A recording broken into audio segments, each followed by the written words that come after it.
Session 563. Deleted. Good evening. Now, I would like to give you some more personal material. Incidentally, Ruber read the chapter on which we are working, and was newly astonished. Rob noted Chapter 15 of Seth's own book, Seth Speaks.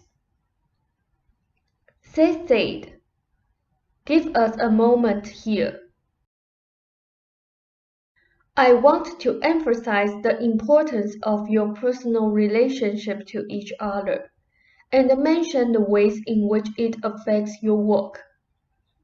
I may as well give you some idea of how these overall patterns operate within your lives, since we have a good beginning, and while we are on the subject.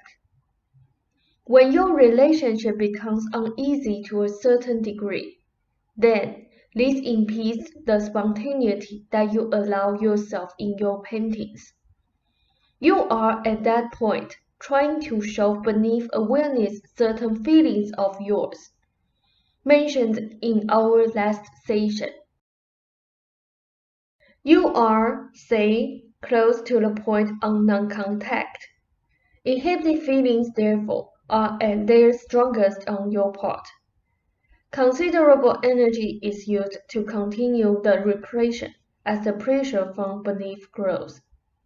As mentioned, the far contact point is somewhat more manageable for you than for Ruber, but affects you nevertheless. You do not dare allow your intuitions full rein even when you paint at such times, for fear that they will carry up with them these repressed feelings. The spontaneity is considered safe along certain lines, but these lines become narrowed, and the further the situation continues, the more narrowed the area of spontaneity allowed in your work. In the past, this has caused a tendency toward over-reliance on technique. Do you follow me? Rob said, yes.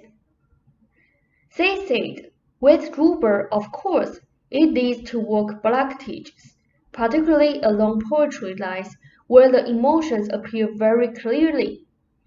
Ruber saw today that the intellectual portions of the self, and even the literal-mindedness, served an excellent purpose in allowing him to objectify highly intuitive material, and to give it actuality in the world that you know. He did not understand this earlier. What neither of you sufficiently understood was the strong interrelationship between your personal lives and your work. You were aware of it, but you did not understand. Generally speaking, that your relationship must be actively and positively enjoyable on a daily basis, if both of you are to produce the work that you want. You were apt to put the personal relationship last, or rather to let it go, so that often it seemed to come after everything else. Now, it is true that vital sexual energy can be diverted to creative ends, but in your cases, it was the feeling of daily emotional nourishment that was sometimes lacking. Now, give us a moment. When the point is reached of which I had just spoken, your objectivity comes foremost in your work at the expense of spontaneity. Remember, some time ago, I mentioned your feeling about oils and the emotions. This is in keeping you see with the fact that you felt more frightened than Ruber at those boundary near contact points. At such times, you became more alarmed working with your oils and colors, and wanted a retreat, and sought for greater distance in your paintings. When you closed off and retreated to compensate, you came closer to the people with whom you work, enjoying their safer emotional contact. It was not frightening, you see. At the same time, you adopted a more hard line in your relationship with those in the family, trying to avoid all emotional situations which might trigger a release of the repressed feelings. You would be grateful then when Robert originates such a crisis, simply because the pressure behind the repressed feelings was more painful then, so that it was defeating its own purpose. You helped initiate this crisis in your own way then, by intensifying the non-contact behavior that you knew would cause Robert to take steps. On occasion, you increased your own non-contact behavior when he did not react when you thought he should. This would cause considerable panic on your part. On the other hand, of course, Robert also expected you to come up with and initiate the non-contact behavior when he felt that your relationship was getting too close for comfort, that his physical love for you might lead him sometime to neglect consciously or unconsciously proper contraceptive behavior. He would have become instantly alarmed had you not then begun to retreat. This has been a highly formal, ritualized behavior pattern, a psychological dance, so formalized on a subconscious level that it left little leeway for spontaneity and threatened to freeze you both in highly unconscious, regimented behavior. He was to keep you from getting too far apart. You were to keep you from getting too close. And when certain automatic points were approached, you both went into your act. For some time, the behavior worked.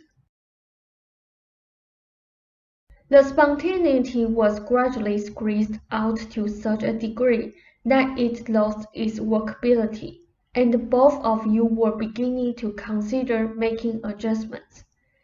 You did not understand the pattern, however. You ran into the invisible danger points and reacted in the old ways. Robert began to overreact more and more and felt the invisible pull physically.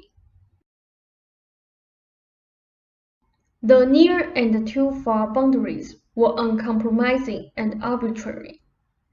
A division of responsibility for your relationship was far less satisfactory. The two of you instead now should concentrate your efforts upon forming a generalized, comfortable center and maintaining that. This will put the concentration of attention in constructive areas, upon warmth and mutual understanding, rather than putting the burden of the relationship first on one and then on the other. I would make a good marriage counselor. Russ said, you certainly would. They said, within that area, you will both find greater freedom, warmth, and creativity. Your work will show great advantage, and the energy that has been bottled up can be released. Understanding the issues will automatically help you form this center. It should be flexible enough now for both of you, and not the formation of one rigid point. Russ said, I get it. They said, you may take your break. Now, several more points. Some rather simple, but they should be mentioned. When Robert feels comfortable in your relationship, he is much more predisposed to cook and to eat. The kitchen once more becomes a sacred place of nourishment to him, and the food that he prepares is much more nourishing to your bodies, because of his attitude and its results upon the atoms and molecules composing the food. He has enjoyed your preparing breakfast when you have, far more than you realize. He interpreted it as a sign that you were willing to nourish his body. Ra said, I am. Seth said, and as a physical reinforcement. Far earlier, however, he felt that you did it to show him up. Ra said, I understand. Seth said, now I want to get to something more involved. At the risk of repeating myself, your in-course role, to what extent, was restrictive in the sexual and emotional area. You were the one who drew the line. It was partially a distorted, unconscious understanding of this that led Ruber to the exaggerated projection of that restrictive role to those other areas of your life. Because of this role, adopted rather early on both of your parts in your married life, and because of his thin, distorted, and hidden perception of it. He was vastly astonished at your permissive attitude when our sessions began. You were therefore expected by him to keep the sessions from getting out of hand, to help enforce, police, his spontaneous self here, as you did in the sexual area and in your personal relationship. To him, this was logical, if subconscious, exploitation. Instead, you felt with some considerable exceptions, that in this particular area, spontaneity could be safely followed. When you encouraged the sessions in the beginning so strongly, he was taken back, for to him you were not fulfilling the implied role. When you urged him onward, then he felt that he might be on dangerous ground, for you had been counted upon in the personal area to stop spontaneity, emotionally and sexually. He mistrusted your permissiveness then. It frightened him. If you could not be counted upon, who could? So he began to build up restrictive tendencies of his own.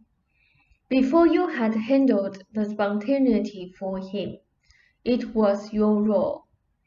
He had handled the other end. He was unused to setting himself up against his own spontaneity so strongly. Yet, when you did show signs of drawing the line, say, and fear of spontaneous sessions fairly early in the game, he felt on the one hand relieved, and on the other angry at giving up this new prerogative. Your inner feelings toward each other have been projected onto your feelings toward the sessions, and the psychic work also, then. You became annoyed at him, wondering why the spontaneous woman had suddenly turned so restrictive.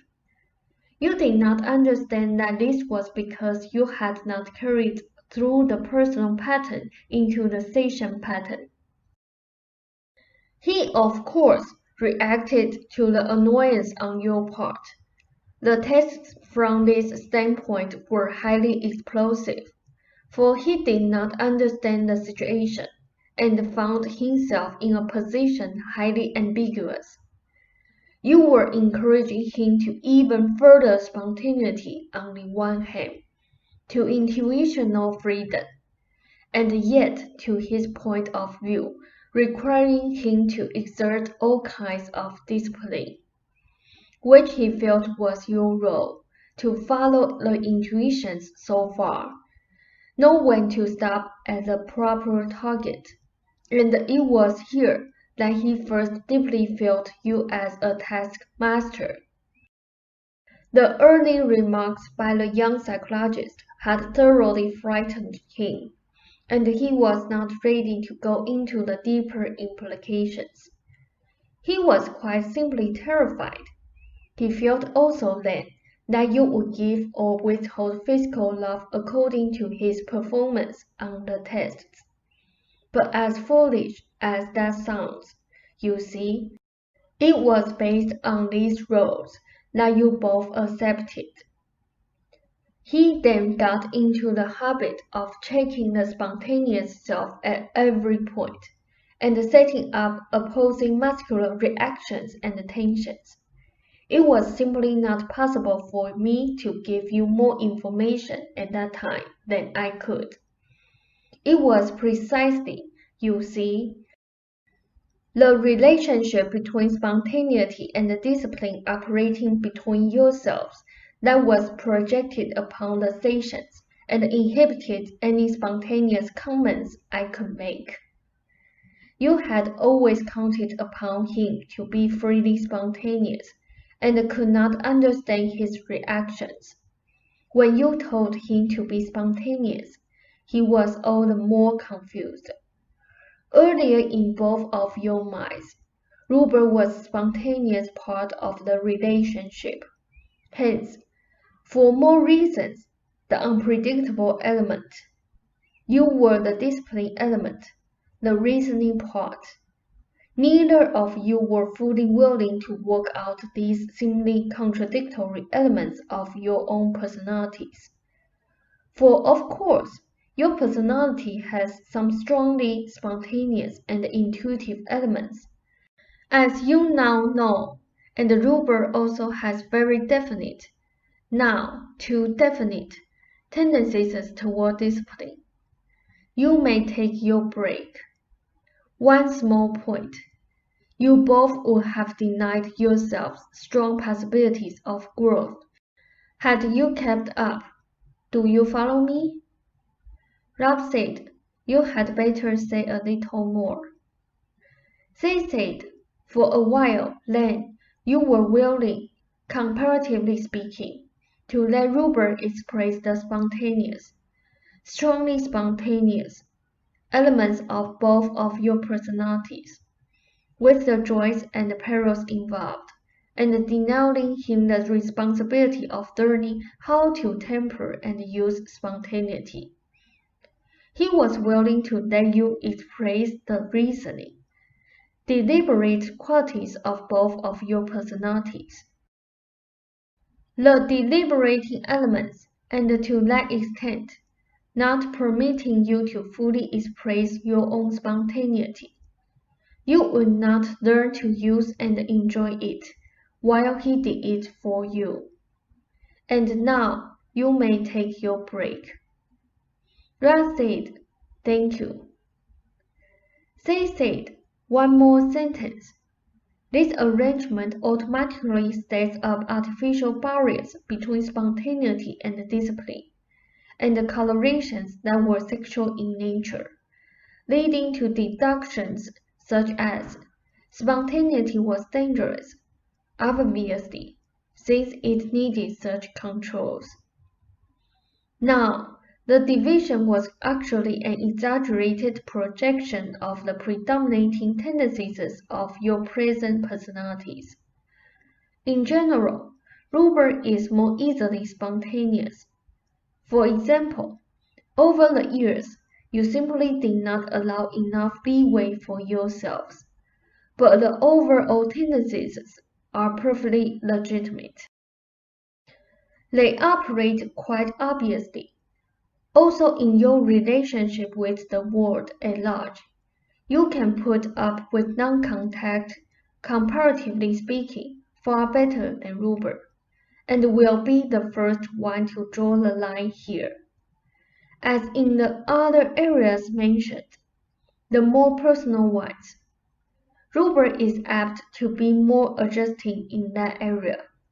But here also you see, you have set certain unconscious points, boundaries on either side between what you consider too close contact and too little. The tendencies operate in all areas, and they provide very constructive guidelines, and are beneficial when they are not carried to extremes. and when the focus is on maintaining the balance between. Because of your fears, both of you had your eyes out instead for the danger points. In your contact physically with others, these tendencies also apply. Robert will allow himself to be taken advantage of, for example, more easily than you in personal contacts. This outrages you because your symbolic danger point is brought into focus. It bothers him, but less. Now, give us a moment. Some of this, of course, can be and has been turned to your advantage. Your tendency toward feeling safe in non-contact situations means that you do not want models in your studio, yet you are highly intrigued by personality. This has led you to develop psychic abilities for creative purposes that you would not have needed nor thought otherwise. This in itself has led you away from stereotyped portraits, and you could have fallen into that trap with your background in comics. There you see, you avoided facing the ordinary human portraits through figures that were actually not as such individual, but types or even caricature. At that time in your development, you were afraid of emotions in art to such a degree that you chose in comics to deal with stereotypes rather than individual characters to follow rigid patterns. In later years, you loosened up considerably. You still would not want to deal with the intrusive and to you immediately disruptive emotions. That would be obvious in a sitter.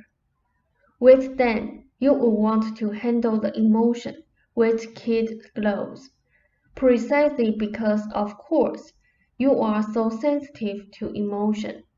Yet, human forms and faces intrigue you.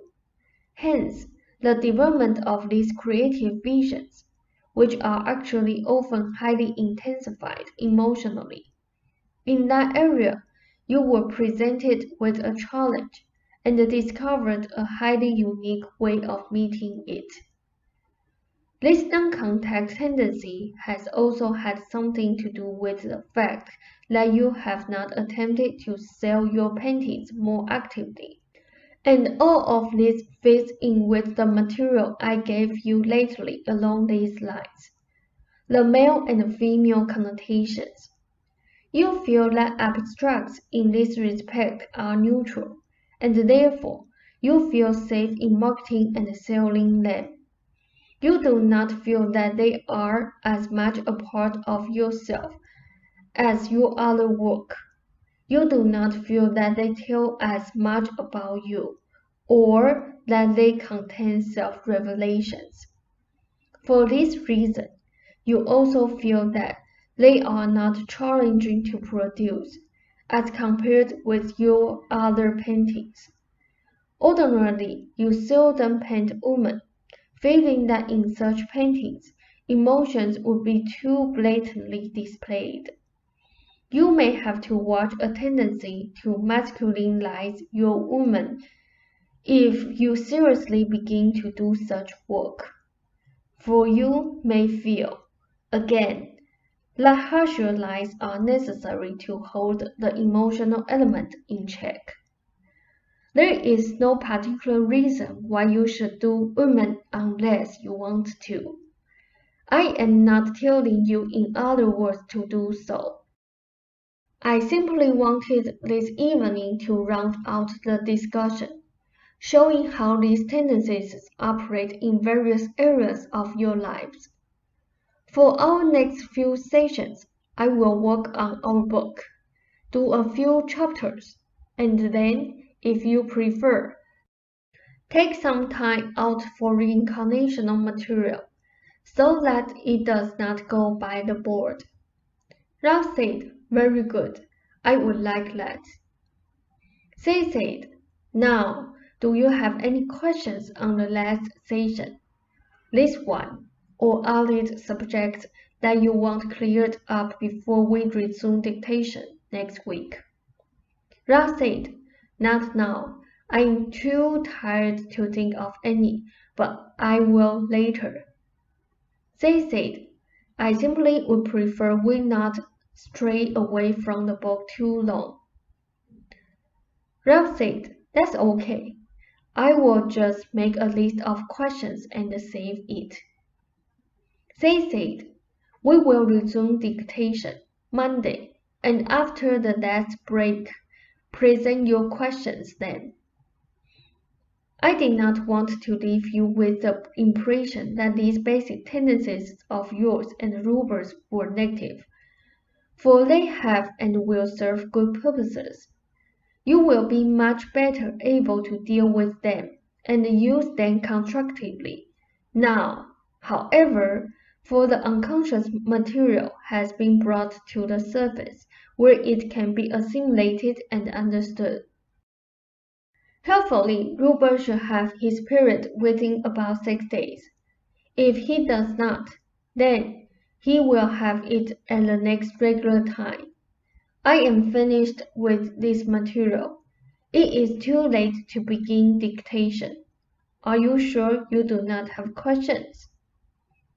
Ralph said, "I guess I am too tired to think." They said, "Then we will close the session. You have both learned a lot this week. My heartiest regards to you both."